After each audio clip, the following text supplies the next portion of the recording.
ఆజ్ఞ లేనిదే చీమైన ఉట్టదయ్యా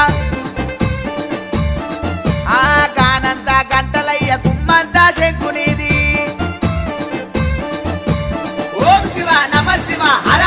శంకర శివుడా నమ శివ శివుడా ఆ శివుడా నిశిగలో గంగమ్మ కొలువై ఉన్నాదంట నా స్వామి కొలువై ఉన్నాదంట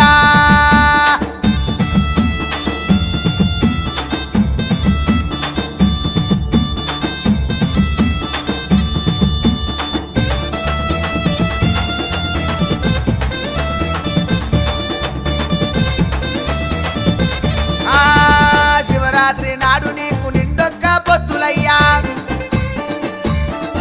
నీ పూజకు మారేడు పత్రి పూలతోని పూజలయ్యా ఆ అమృతాభిషేకమయ్యే రుద్రాభిషేకము నీకు